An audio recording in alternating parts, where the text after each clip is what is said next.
Halløjsa alle sammen, og velkommen til en ny survival tip. Og i dag, der skal vi lave noget Tinkers Construct. Og så er jeg ikke rigtig længere, for jeg har bag på ryggen. Men vi skal lave noget Tinkers Construct, og jeg har glemt at sætte en ting her. Et crafting table. Så, det er sådan, for at kunne lave et Tinkers Construct. Vi skal bruge nogle ting. Vi skal bruge noget clay, gravel og sand. Jeg har bare lige sporet vand. Og så for at starte det hele processen, skal man lave det her.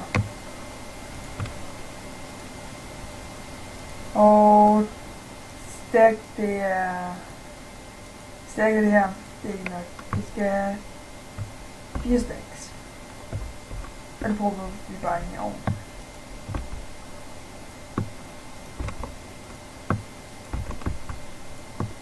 Jeg kommer kun til at bruge den her. Jeg synes bare, det ser lidt pænere ud. Men nu skal vi her. Men vi kan lige så godt bare starte lidt med på det. Sådan her. Og en forholdsvis hul.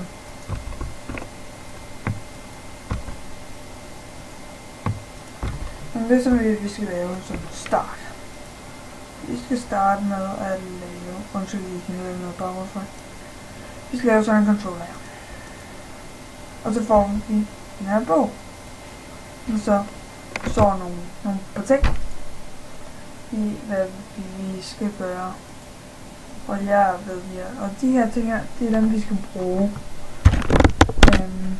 Shear bricks, det er en ting som vi kommer til at bruge rigtig meget af. Og der er også en nem måde at få skaffet sådan shear ting på. Og når vi har bygget smeltering. Men jeg skal lige få sådan med til det her. Nej, så kan jeg lige til ramme. Vi kan lige så godt tage den blende i på os. Vi skal også smide noget sand. Nej. Jeg kan lige få en stak her. Måske.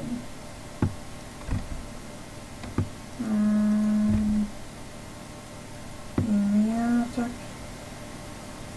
Der. Vi skal bare bruge et glas. Nu skal vi sige, at jeg lægger lidt. Men det som vi laver nu, det er en tank.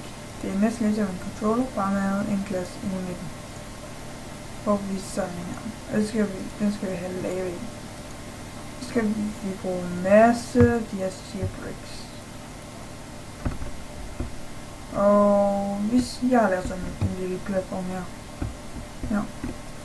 Vi starter simpelthen bare med at udfylde 3 gange 3. Vi har 9 her. Og så skal vi placere controlleren her. Den drejer mod os. Det kan man se her. Så placerer vi den der. Nu får jeg lige plads igen og prøver den her ind længere.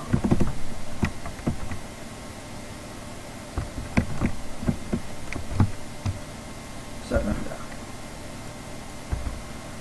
Og det næste vi skal lave nu, det vi skal have nogle flere shear bricks.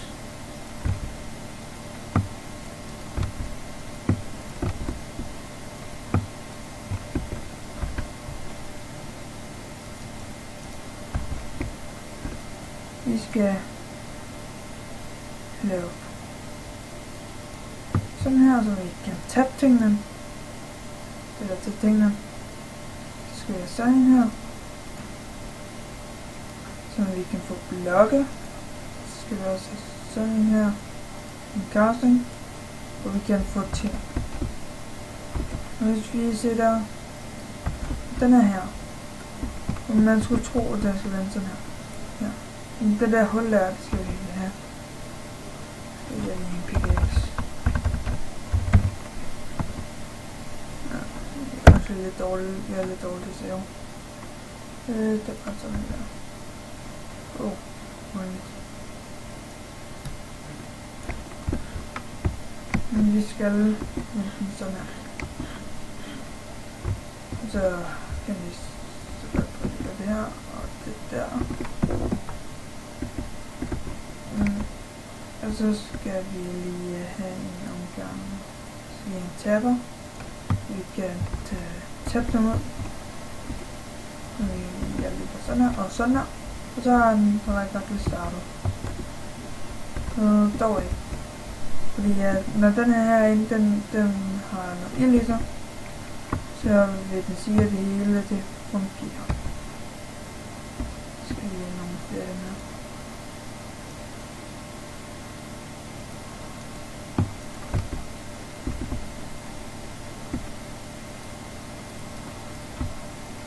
Sådan her, nu kan vi se, at der er ild i den her, og det vil sige, at den her, den virker. Vi siger lige en kobbelperson.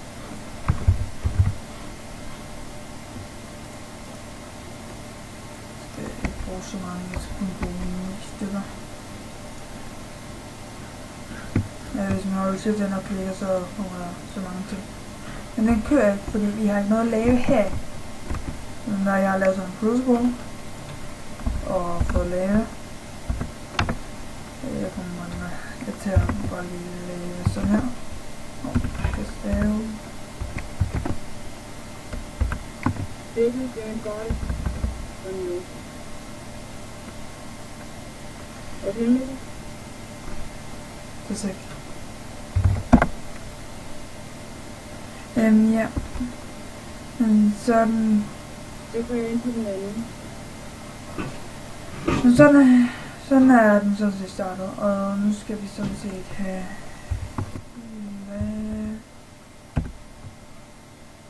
vi skal egentlig bare bruge en hel masse lava. Og det her, det kan automatiseres, men lige nu gør jeg bare sådan her. Ja, bare for på en eller anden måde lave væggen. Undskyld, jeg er lige lidt langsom til det her. Sådan her, lave. For bare lave i.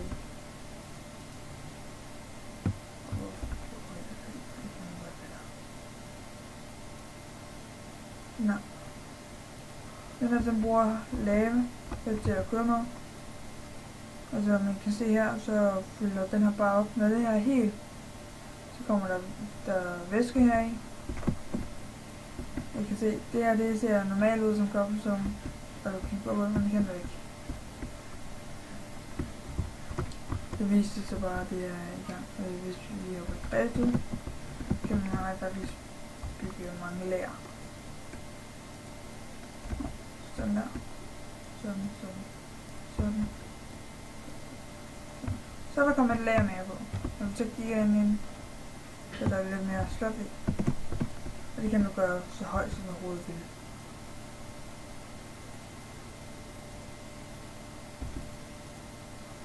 Og så kan du lave forskellige tools og alt muligt. Men det her, det er en god måde at få dobbelt med din ovn. For eksempel hvis vi har noget en jern.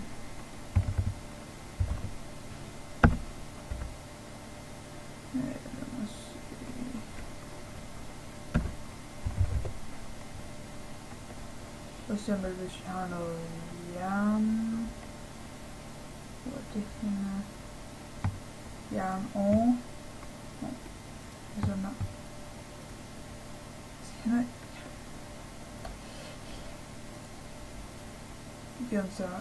Det giver mig så ikke lov til.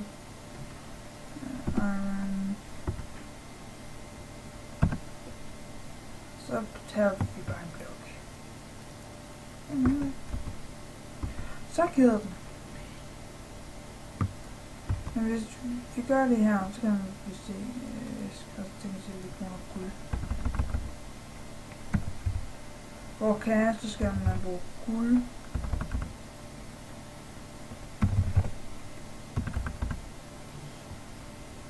For kasse, man.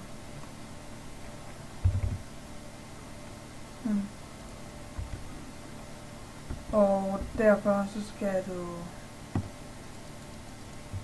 sådan lidt forskellige. Nu kan jeg lige se, at jeg har en masse ting her, og det kører sådan lidt sådan langsomt. Nu kan I se, at alt jernet der, det var smeltet, og det fik vi så mange her indre ting. Vi kan vælge 2 måder. Vi kan tage den i blokke, eller vi kan tage den i langsom. Vi kan tage lige nu, så kan vi godt tage det hurtigt med blokke. Så fjerner vi fra den der. Så den her i. Og så taber vi bare. Og så får vi en hel blok ud af det. Og det er flydende med jern. Og I kan se her, det er lidt strengt med vores flydende med jern. Så kan I se, her. Hvilken form vi så jern ud af.